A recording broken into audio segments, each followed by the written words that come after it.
खासकर किशनगंज जिला के सभी सीटों पे एमआईएम अपना दावा कर रही है। ऐसे में भारतीय जनता पार्टी के लिए इस बार का चुनाव क्या थोड़ा मुश्किल होगा? भारतीय जनता पार्टी राष्ट्रीय पार्टी है, सबसे बड़ी पार्टी है, तो इसका मुकाबला जब भी होगा तो राष्ट्रीय पार्टी से ही होगा। जैसे कांग्रेस से ही मुकाबला होगा। अब रही एएमआई की बात, एएमआई में आज तक तो अभी तक किसी उम्मीदवारी की जानकारी नहीं है कि इसके उम्मीदवार कौन होंगे। बहुत से लोग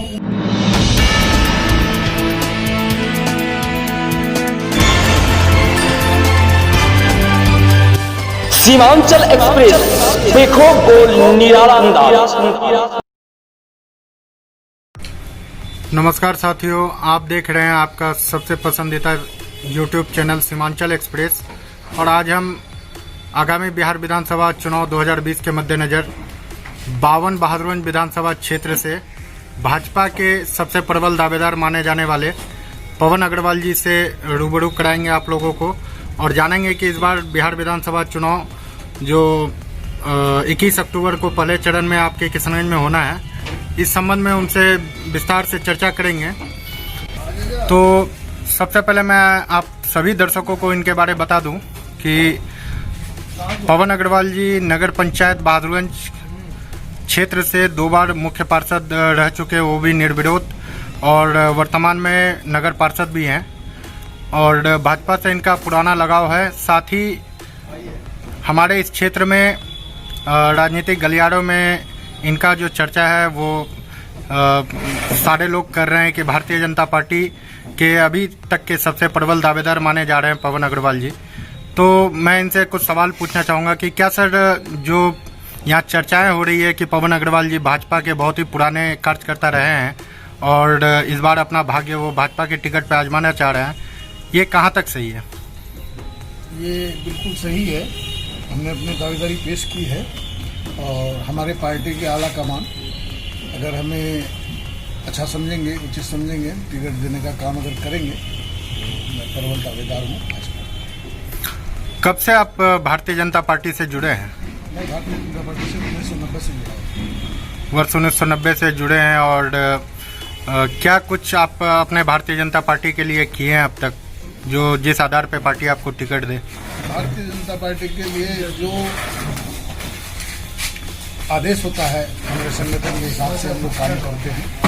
हमारा संगठन है, संगठन के व्याप में हम लोग कोई भी काम संगठन के हिसाब से किया जाता है, जो पार्टी के निर्देशानुसार किया जाता है। क्या लगता है कि इस बार एनडीए गठबंधन जो है वो 52 बहादुरगंज में अपना प्रत्याशी उतारेगी? क्योंकि इससे पूर्व में भी जब बिहार में एनडीए गठबंधन रहा है, नीतीश जी का भाजपा के साथ गठबंधन रहा है, बहादुरगंज विधानसभा की टिकट जदयू के खाते में गई है। तो इस बार क्या लगता है आपको कि इस बार भाजपा के कोटे में ये सीट रहेगी? भाजपा के कोटे में ही सीट रहनी है, क्योंकि जदयू के 2 सीटें अगर जदयू काबिज है और 4 सीटों की ये जिला है, पार्लियामेंट है, 2 सीटें भारतीय जनता पार्टी लड़ेगी। अभी तक अनुमान ये भी है, आगे तो ऊपर आलाकमान जो तय करेंगे उसी पर निर्भर करेगा। अच्छा, क्या लगता है आपको कि इस बार जो यहाँ का राजनीतिक परिदृश्य है, इस बार सीमांचल में खासकर किशनगंज जिला के सभी सीटों पे एमआईएम अपना दावा कर रही है, ऐसे में भारतीय जनता पार्टी के लिए इस बार का चुनाव क्या थोड़ा मुश्किल होगा या फिर बड़ी ही आसानी से आपकी पार्टी यहाँ जीत दर्ज कर पाएगी?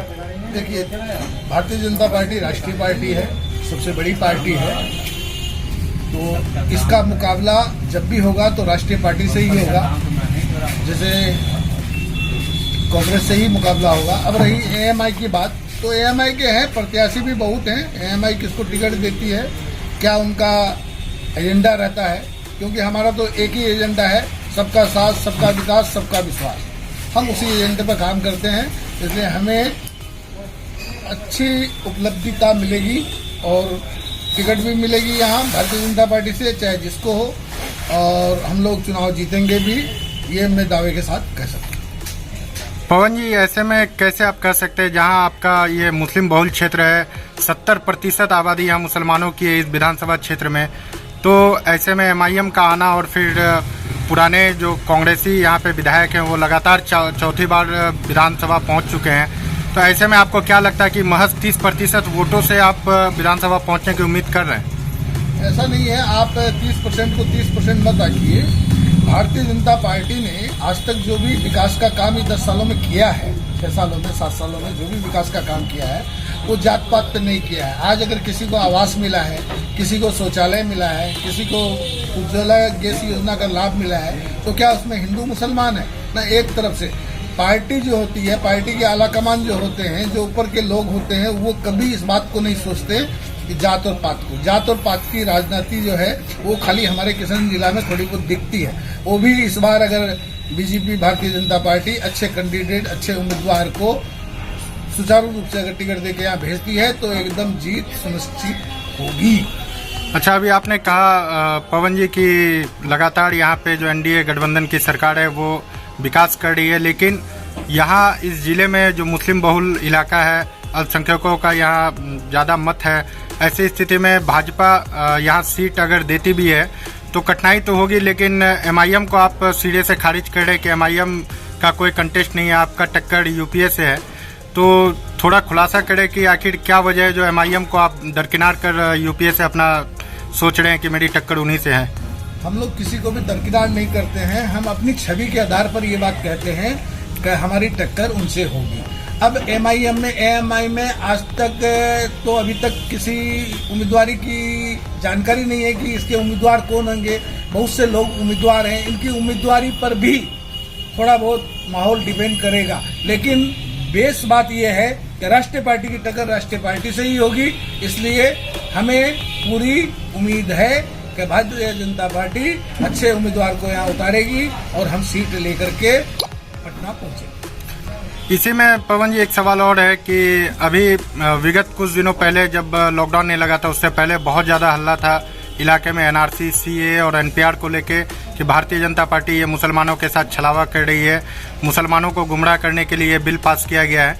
और ऐसे में जो आपको, क्योंकि मतदाताओं के बीच जाना होगा चुनाव संबंधी प्रचार करने के लिए, तो कहाँ तक आप वोटरों को रिझा पाएंगे कि आपके पार्टी के पक्ष में वोट ज़्यादा से ज़्यादा हो?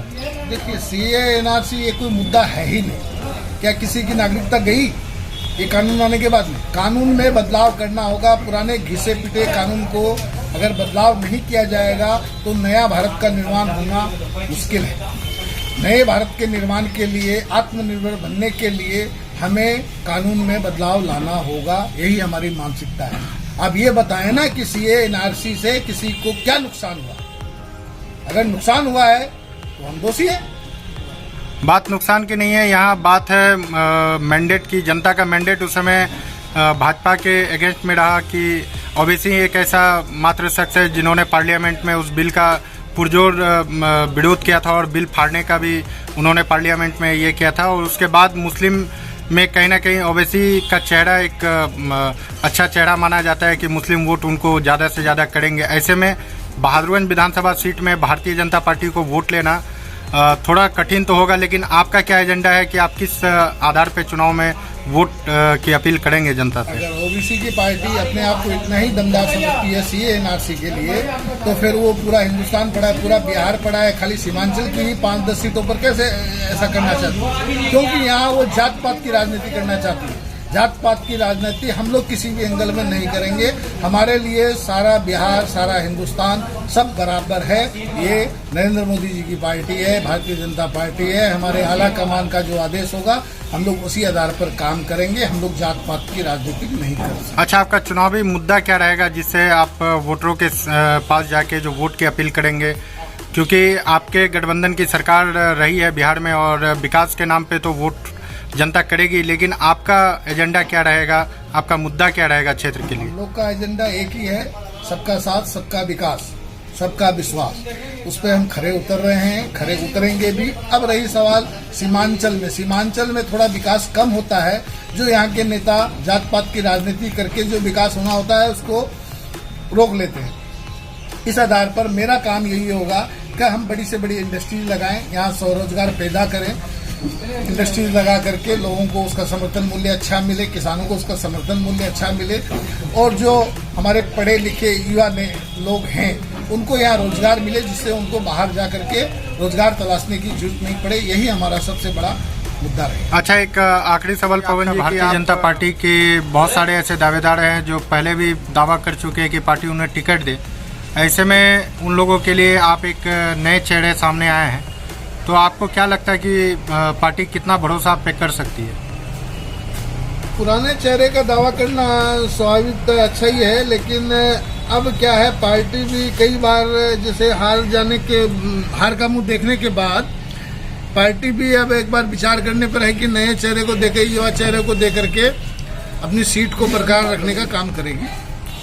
अच्छा, क्या संदेश आप हमारे इस सीमांचल एक्सप्रेस ग्रुप के माध्यम से देना चाहेंगे और क्या अपील करना चाहेंगे यहाँ के जो मतदाता हैं और साथ ही हमारे जो चैनल के जितने भी दर्शक हैं उन तक आप क्या संदेश पहुँचाना चाहेंगे? मतदाताओं के लिए संदेश क्या है? संदेश यही है कि आप जात पात की राजनीति के ऊपर उठ करके अपना मतदान करें, अच्छे कैंडिडेट को देख के मतदान करें, जिससे कि क्षेत्र का विकास हो, लोगों का भला हो सके, आपका भला हो सके, गांव समाज की तरक्की हो सके, सबका साथ, सबका विकास और सबका विश्वास बना रहे। चलिए, बहुत बहुत शुभकामनाएं और हमारी टीम की तरफ से भी शुभकामनाएं कि आप प्रत्याशी बने और यहाँ से जीत कर आप विधानसभा पहुँचे। बहुत बहुत धन्यवाद इतना समय देने के लिए।